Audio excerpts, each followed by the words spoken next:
Yo, what's up, everybody? I'm Marcus. I'm Orion. And together, We are the Northwest Sports Fanatics. Back at you with a new video. The NBA 2019 trade deadline has come and gone. 12 p.m. Pacific, 3 p.m. Eastern. Lots of movement. Yes. Everyone thinks that they can beat the Warriors, but guess what? You can't. Hey, stop all that daydreaming out there, man. How your team do?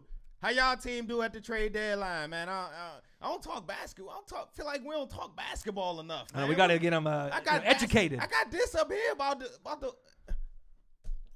But anyway, yeah, it's a lot of movement going on as expected at this time of year with the NBA trade deadline going on, and we're gonna go over some of our top trades of the trade deadline and some of these trades, man. Woo! Right. A lot of position in the East. It's up for grabs. Yeah, so before we get into these trades, subscribe to our channel. Hit a thumbs up for your boy. And let's start it off. Where do you want to go? All right, let's start with the big dogs. It's some big dog. Hey, I know Golden State, they doing their thing out west. Ballin'. Denver doing their thing as well. Yep. But, it's top heavy out in the East, man. It's four teams that's really standing out above everyone else. Mm-hmm. And one of the teams, they made a huge move today, and I'm talking about the Toronto Raptors. Okay, so Toronto Raptors, Marc Gasol? Really? Yes. Right? And the Grizzlies get Jonas Valanciunas, Delon Wright, CJ Miles, and a 2024 second rounder. They be giving picks away. Man, 4 or 5 years in advance? Crazy. They just gave you here, hold that. Right, hold that. We don't know where we're going to be then, but we'll give it to you. I mean, Gasol gone. It was talks of Gasol and Conley going to Toronto for JV and Lowry at one point, but I guess they decided that they was going to keep Conley to kind of mentor young Jaren Jackson out there, who's the face of the franchise for the Grizzlies going forward. And give Marc Gasol, man, it's going to be weird seeing them in a different uniform. We've only seen him in that Grizzlies uniform, so it's going to be weird. But at least it gives him a chance at a title, man. Right, a big guy for a big guy. So we're going to have to see, if Drake and Kawhi and the rest of the Raptors fans like the move, because obviously when they get to the playoffs, it just seems they kind of fizzle out. Right. So maybe Gasol can give them that mental toughness, that playoff experience to get them to the Eastern Finals. That's at least what they're hoping for. Hey, they got Gasol at the 5, Ibaka at the 4. Ibaka been having a kind of a comeback year, man. He had a good year. Right. Kawhi at the 3. Danny Green got the true on lockdown. The D shoot the 3 at the 2. And Kyle Lowry at the point, man. That's a nice starting 5. Right. They got nice little pieces that they've added to kind of, now we got to see the chemistry before we get too excited. Yep. But on paper, that looks great. All right. So let's go to another top hitter, heavy hitter out in the East. Right. We're going to talk about the Milwaukee Bucks. They completed a 3-team trade. This one's complicated. So, let me get right to it. So the Bucks get Nikola Mirotic, which I love. Yes. Right. The Pelicans, they didn't get obviously anything for the AD. That was a bunch of hogwash with the Lakers. So they got Jason Smith, Stanley Johnson. They got Denver's 2019 second-round pick. Ooh. The Wizards 2020, 2021 second-round picks. The Bucks 2020 second-round picks. So many second-round picks, I don't know what to do with myself. Bro, how my team get involved in I know, right? How did you get involved in that? Hey, Ernie Grunfeld, you trash. Man. And then the Pistons, in return, get Thon Maker. Now, Giannis wasn't too thrilled about that. That's his baby boy, his dog. Big brother. Right, but he wasn't getting playing time, so hopefully on the Pistons, he'll get a little bit of time, and we'll see what kind of rotations he can work himself in. Never lived up to the potential me and you thought he could be, right, out of high school, but maybe he'll be able to make a name for himself in Big D in Detroit. Hey, man, I'll root for you, Thon, man. I do like the addition of Mirotic out there, man, to give him another weapon, man. Well, what about Coach Bud out there, man? Doing a great job. Man. And obviously a lot of people are favoring the Bucks to be the team that makes not only Eastern Finals this year, possibly against Boston, Toronto, right, or maybe the Sixers, but they have feelings that they can make it all the way to the NBA Finals, maybe against the Golden State Warriors, because that's kind of the team that they're thinking that they're going to play against. And when you look at that roster, man, they got a nice young roster. So Milwaukee Bucks seems like they positioning themselves to be here #1 in the East for years to come. Right. Jason Kidd tried to do the big thing, right? But then they had to move on, a different system. Giannis is obviously getting better and better. Yep. And the scary thing is, I don't think we've seen Giannis hit his potential yet, which is scary because he's already – is he a top 5 player? Oh, big fact. Right? So he's gotten into that top 5 realm already, right? And if he keeps progressing, he's going to be top 3 sooner than later. All right, there you guys have it. That the Bucks, Pistons, and the Pelicans completed that 3-team trade. Let's go to another big dog out on the East Coast. We're talking about the Philadelphia 76ers. All right, so Sixers get Jonathan Simmons, a first-rounder via OKC, a second-rounder, and then, surprise, surprise, the Sixers give up on one of their dogs, former first pick in the draft, Markelle Fultz. Man, that's Man. crazy. See, that's what happens when you can't shoot a free throw or get your jumper back. But he still has time to get his game right. But it's just kind of sad that the Sixers gave up on a first pick, first rounder. I mean, that doesn't happen very often. First pick in the draft. First pick in the draft. Yeah, it's crazy. It's been a tough going for my man Fultz, man. You know, he from the DMV area. He went to DeMatha High School, so I got something right here. Right, you got the love. Yeah, for the DMV native, man. But it's just tough to see him go through it because I remember you back at UW. Right. I'm out here on the West Coast, and I remember you at UW. You was getting buckets. Right. Your shot was money. It was wet. Yeah, it was water. Aquafina. Yeah, Aquafina. I don't know what happened between the injury and now the injury with the shoulder. Yep, and then the mental aspect got in it. But maybe you getting a change of scenery, man. You get to go down to Orlando, man, and hopefully that gets your mind right because now you can be one of the building blocks for this Orlando Magic team. Right. Too bad Mo Bamba got injured because then Fultz and Mo Bamba, they could have had something there. Yeah, right. Hashtag Wes, he'll tell you. Hey, hey, I'm rooting for you, folks, man. Yeah, I am too. All right, and the Sixers, they weren't done trading. They made a non-trade. Yeah, who else did they get? They picked up Tobias Harris. Wow. Boban Marjanovic. Okay. Mike Scott. Okay. And they sent to the Clippers Landry Shamet, Wilson Chandler, and Mike Muscala, a 2020 first-round pick and a 2021 first-round pick. Wow, man, that's a lot of picks. They just throwing away picks. So Clippers are just getting rid of like their best players. They used to have CP3. They used to have DeAndre Jordan. They used to have Blake Griffin. And now you had Tobias, and he was your best player. Exactly. You better know what you're doing. I mean, that's a lot to give up. I mean, obviously for the Sixers, it makes that starting lineup look sexy on paper, right? Embiid, Simmons. Wow. Right? Tobias Harris. And he's a scorer. So he's going to be able to get buckets. But what did you say earlier? How is the chemistry going to work out in Philly? Yep. That is the big key. If they want to be able to get past Boston and get past Toronto and Milwaukee, they're going to have to get the chemistry right. Because if you look at the talent, they got some of the best talent in that starting five. Yep. But how are they going to play together? And are they going to play for each other? And how's that bench going to look? I know they picked up Jonathan Simmons to give him some help off the bench. Right. Because Landry Shamet, he was a rookie, but he was a huge part of their bench. And don't forget they traded away Covington and Sarge not too long ago, so their depth has been hurting them. Right. So there's either fire sales and people are trying to get money off the books, right? And they're trying to look forward to next year, or you're trying to build a contender now and try to win now and play the Warriors and pray for something to happen. Anything else you want to go over in the East, or you want to shift to the West? No, let's go to the West side. Okay. And let's start out here, man. Portland. Rip City. Yeah. That was some Kirk Cousins. You went Kirk Cousins on him. He said, let's start out here in Rip City, man. Of course, the Blazers made a trade for Mr. Rodney Hood. All right, let him know. They traded Baldwin and Stauskas. Right. Who turned around and then got traded. Traded again. They've been moving them like just chess pieces, the last couple days.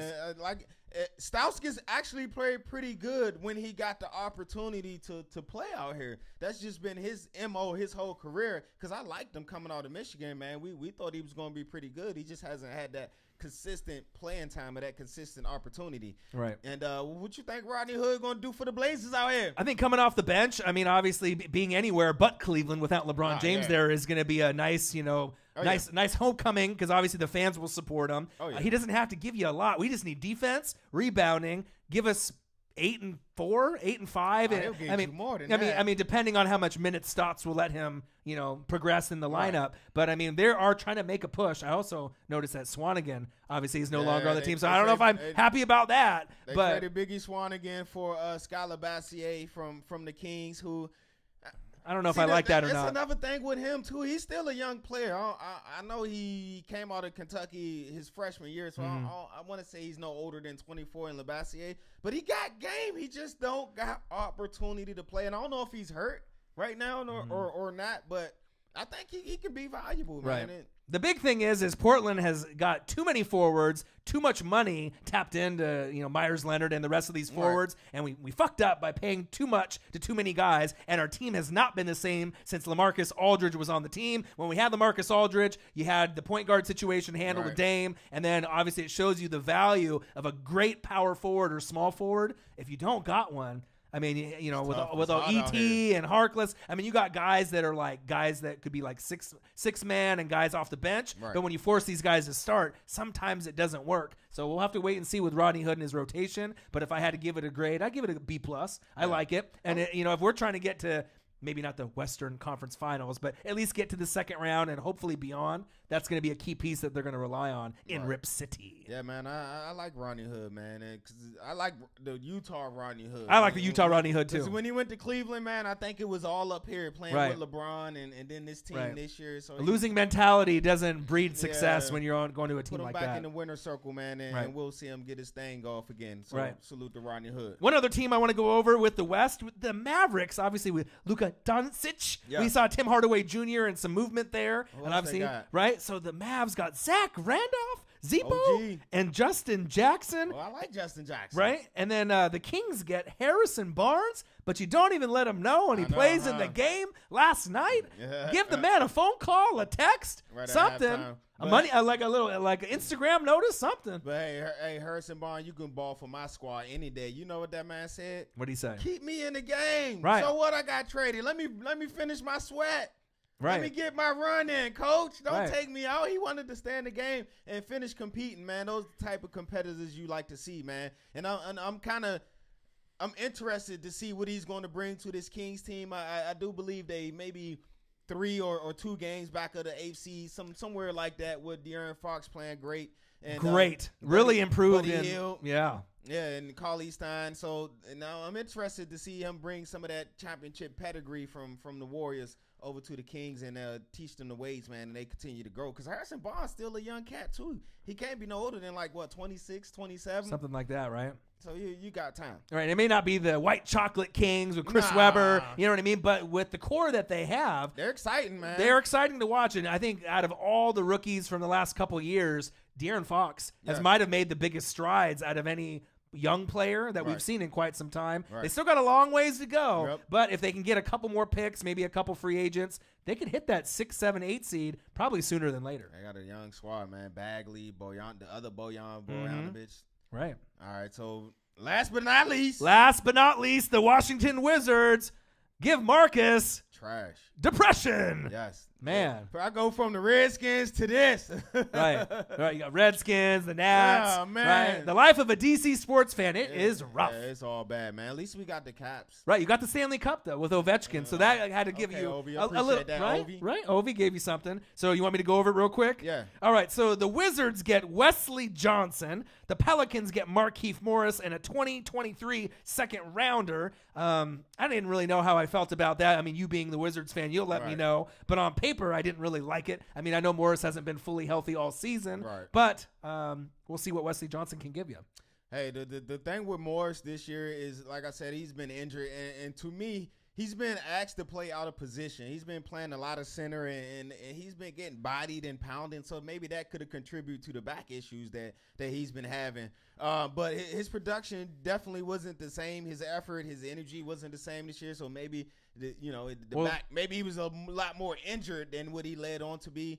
And it's pretty much, this was his last year of his deal. I think Wesley Johnson on the last year of his deal as well. So to me, it's just kind of a salary cap move for the worst GM in the NBA, Ernie Grunfeld, trying to cover his tracks for some shit that he already done fucked up before. Right. No Gortat, and obviously they had to shift players out of position. And it's crazy. You traded Gortat for Austin Rivers and then fucking traded all. It's just ridiculous, dude. I don't understand how this man still has a job. Like, he's a made man. He's been the GM with DC for 20-odd something years, and I think we reached our peak, the Boston semifinals, the Game 7 that we lost to the Celtics. I think the one thing in the life of a DC sports fan being sad and miserable all the time, the owners have undeniable loyalty to all the coaches underneath them. It just seems like they GMs. can't let the GMs and the head coaches go soon enough. Right. And you got to make those moves. You know what I mean? Sometimes it's hard, but you got to sometimes take 2 steps backwards to go 3 steps forward. Exactly. You know what I mean? They too short-sighted with the Wizards. Tunnel vision. I mean, did you go? Who else we traded? Who else we gave away? All right, and then the Wizards get Jabari Parker. On paper, that looks kind of sexy. If you get a healthy Jabari Parker, even though he can't play defense. Bobby Portis, 2023 second rounder. And then the Bulls get Otto Porter Jr. You gave Oubre away to the Suns in mid to late December, right? So the only one left now is Bradley Beal, healthy. That's tough. I mean, this trade right here was a reaction to the John Wall injury. Right. Of course, we had 3 max players, and with John Wall super max kicking in next year, our salary cap situation is a little tight right now. Yeah. So, and that's something that Ernie Grunfeld fucked up in the first place. Right. The $64 million you gave to Jan Mahimi, we ain't forgot about that. But anyway, I'm upset about this trade because Jabari Parker, who knows about Jabari Parker? We know he's a number 2 pick. He could score, but his defense is bad. Bobby Portis, I am kind of concerned to see, excited to see how Bobby Portis is going to play. I do think he plays with energy. Exactly, and I do believe he's a keeper in this deal. But if you're going to trade Otto Porter for salary cap issues, tell him. Don't trade Kelly Oubre, the up-and-comer. Right.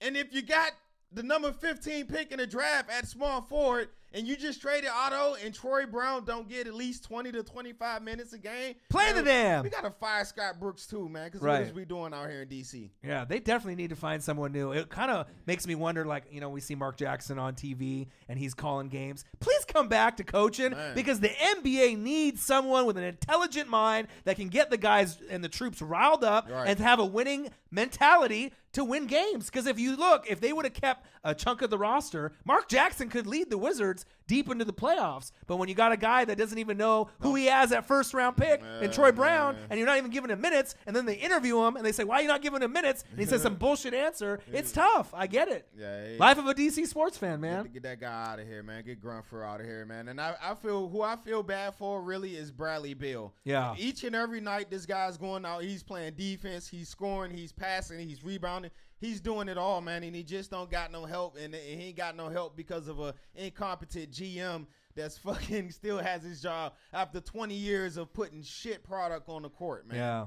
He can't reinvent the wheel, but Bradley Beal must stay. Yeah. They got to keep him. If you want to leave Brad, I don't blame you, my guy. Right. I don't blame you. Right, but he is like the face of the franchise besides John Wall. This is your team going forward. Right. It's no longer John Wall's team. This is your team, man. And the big concern with the Supermax coming up next year, what is John Wall going to be? Is he going to be a shell of himself? How healthy will he get? And if he does recover to 100%, how long will it take for John Wall to get there? And I think obviously most Wizards fans are rooting for him. You know what I mean? Because you don't want to have your star player go out and be a shell of himself. But we'll have to kind of wait and see. He's still my point guard, man, for life, John Wall. Absolutely. So make sure you subscribe to our channel. Hit a thumbs up for your boy. And comment below who won the trade deadline in 2019. Yes. I mean, obviously we know the Warriors are the Warriors. But as far as the East is concerned, there is a little wiggle room. And all 4 top teams, Sixers, Bucks, Raptors, who else? They in the mix. Right? Celtics. They didn't really make a lot of big moves. Yeah, they didn't make no moves, but maybe they're on the hush-hush for AD. They're looking for something down the road. But, I mean, those 4 teams are going to be battling it out, right, to see who makes it in the Eastern Finals this year. All right, I'm Marcus. This is my guy, Ryan. Only got one question for you. Who you know talk sports like us? Northwest Sports Fanatics. Hey, watch out for them Raptors, man. Man. We know basketball, too. We know. Y'all want us to react to some basketball games? Comment below. Let us know. Let us know.